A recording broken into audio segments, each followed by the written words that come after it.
Bonsoir à toutes et à tous. Je me présente, je m'appelle Julien et je vous souhaite la bienvenue sur ma chaîne. Et j'espère que le contenu de cette vidéo ainsi que des prochaines vous plaira. Oui, car en ma compagnie, vous aurez l'occasion à plusieurs reprises de plonger au cœur du paranormal, grâce à des récits, des interviews, mais surtout grâce à des enquêtes, inhabitées ou non.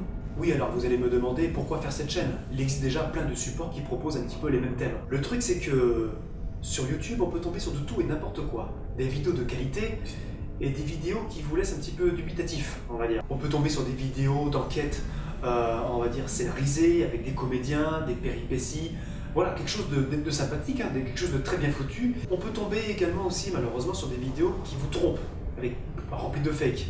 C'est souvent très visible ou des fois, voilà. Mais il y a toujours ce petit doute. Est-ce que je suis en train de regarder un court-métrage? Est-ce que je suis en train d'être dupé? Est-ce que c'est vrai ou non? Moi, en fait, le paranormal, c'est un sujet qui me passionne. Je n'y crois pas forcément bec et ongle, mais c'est quelque chose qui me passionne, qui m'attire. Et plutôt que de chercher à essayer de trouver des vidéos qui me conviennent, j'ai préféré mener mes propres enquêtes moi-même, voir de mes propres yeux, voir si le paranormal est un tant soit peu plausible, crédible. Est-ce que c'est vrai ou pas? Voilà pourquoi j'ai voulu tout simplement créer cette chaîne. Mener mes propres enquêtes, monter ma propre équipe, essayer grâce à des séances de spiritisme, grâce à des visites d'endroits inhabités ou non, avec dans une équipe des personnes qui ressentent des choses. Bref, tout mettre en œuvre pour essayer de comprendre si le paranormal est possible. Parce qu'ici, bien sûr, le but n'est pas de plonger naïvement directement dans le paranormal. On essaiera toujours de trouver une explication logique, rationnelle, terre à terre, et une fois toutes ces explications passées aux oubliettes, là, à la limite, on pourra se poser des questions un peu plus métaphysiques. Bref, ce soir, je vais vous présenter une personne qui, pendant des années, et encore aujourd'hui, ressent des présences. Comme beaucoup de monde. Plus qu'on peut n'imaginer d'ailleurs. Trêve de bavardage, je vous souhaite une excellente soirée et je vous laisse en compagnie de Sophie, 23 ans. Quant à moi, j'ai plus qu'à vous dire à très tout de suite.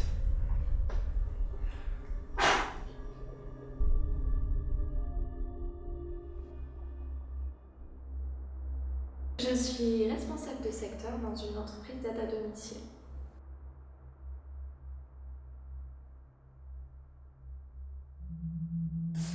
Alors, tout simplement parce que je ressens des choses.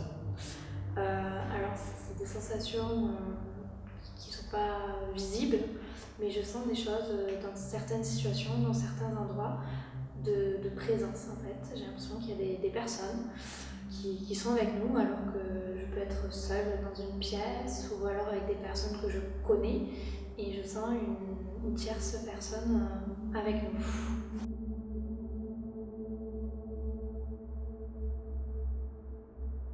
Alors physiquement c'est un petit peu compliqué. Je prends l'exemple de la sensation qu'on a quand on se sent fixé, par exemple dans le dos par quelqu'un.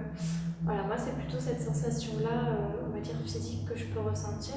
J'ai l'impression vraiment d'une oppression et que quelqu'un ne lâche pas du regard, que ce soit dans mon dos ou autre. Donc voilà, physiquement c'est ce que je pourrais expliquer. Après voilà, c'est plutôt quand même intérieur en termes de sensation.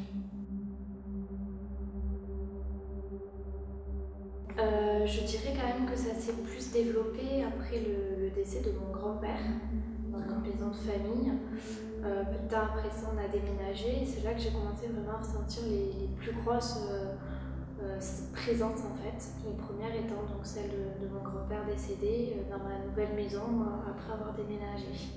Voilà, je ressentais cette présence rassurante, donc je sais que c'était mon grand-père. Et c'est là, donc j'étais en 6e, vers 11 ans, 12 ans, que j'ai vraiment commencé à ressentir plus précisément les choses. Après, pendant plus jeune, j'ai eu ressenti des choses, mais je pense que je ne le comprenais pas forcément à ce moment-là. Alors, il n'y a pas de fréquence régulière, c'est totalement aléatoire, ça dépend, en fait, ça dépend du lieu où je suis, de s'il est habité ou pas, si on peut dire. Ça peut dépendre aussi de mon état moi d'esprit, si je suis dans une humeur plutôt positive ou pas, si je suis plutôt dans un moment où je suis plus réceptive ou pas. C'est totalement irrégulier, puis ça peut être aussi en fonction des personnes avec qui je suis. Voilà. Par exemple, avec une personne qui est réceptive comme moi, je serais peut-être plus réceptive et je sentirais plus de choses qu'avec quelqu'un qui ne l'est pas du tout.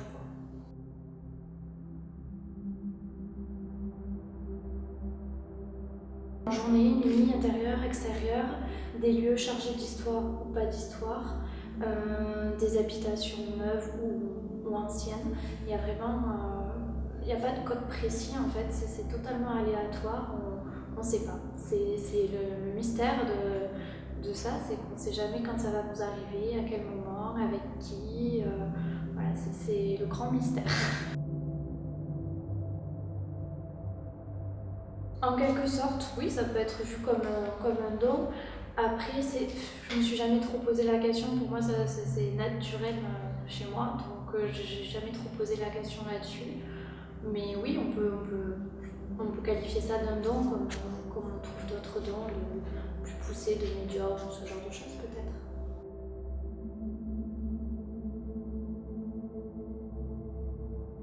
Alors, de ma famille, justement, oui, j'en connais d'autres.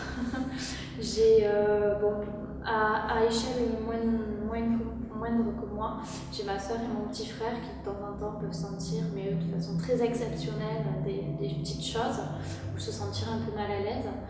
Et par contre, à un niveau plus important que le mien, il y a ma tante qui, elle, ressent vraiment des choses beaucoup plus importantes et arrive même quelquefois à sentir physiquement des choses. Je peux peut-être vous donner un exemple. Alors c'est bien sûr celle qui nous le raconte, mais une fois elle dormait, donc elle était dans sa chambre, elle s'est plus ou moins réveillée, elle avait les deux bras le long du corps, elle savait qu'ils étaient là, et elle a senti une main lui caresser le visage. Voilà, sachant qu'elle avait bien ses mains à côté d'elle. Donc, et elle a su que c'était son père, mon grand-père décédé, qui l'a rassurée, qui était là juste pour voilà, la rassurer avant qu'elle s'endorme. Moi, je peux le ressentir aussi des fois si la présence que je sens est plutôt négative ou positive. Et elle le ressent toujours. Elle saura toujours dire si c'est plutôt positif, négatif, si c'est quelqu'un de, on va dire, malveillant ou plutôt bienveillant. Là, pour le coup, cette main qu'elle a sentie que c'était vraiment de la tendresse, de l'amour et de la bienveillance envers elle. Donc la conclusion, c'était que c'était son père qui venait la voir.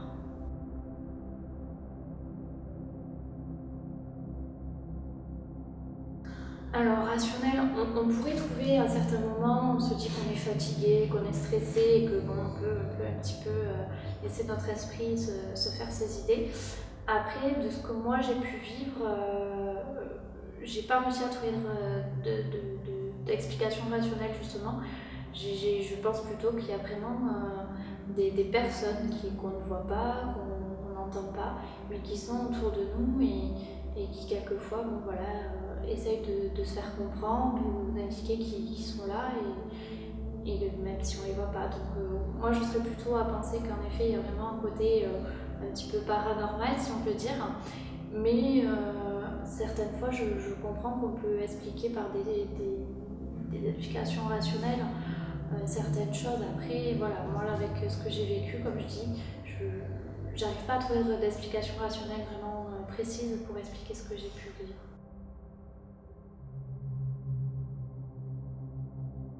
Alors, par exemple, que j'ai vécu avec ma tante justement, qui est aussi sensible que moi, un événement marquant, ça va être celui où pareil, je me suis rendu compte, donc j'étais pareil toujours au collège, ça a été le deuxième événement assez précis de cette sensation de présence.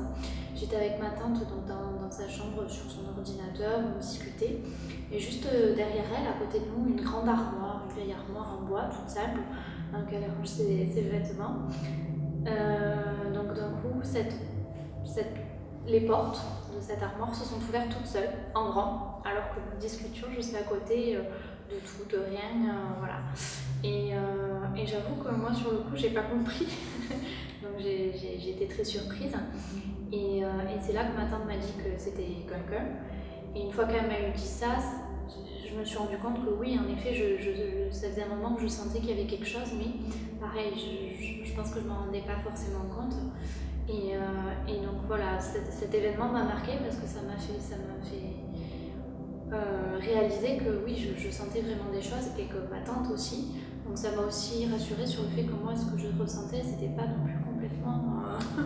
J'étais pas folle, quoi. J'étais pas la seule. Et voilà, ça, c'est un autre événement marquant, puisque voilà, c'était au début et ça m'a vraiment confirmé cette sensation de présence, quoi.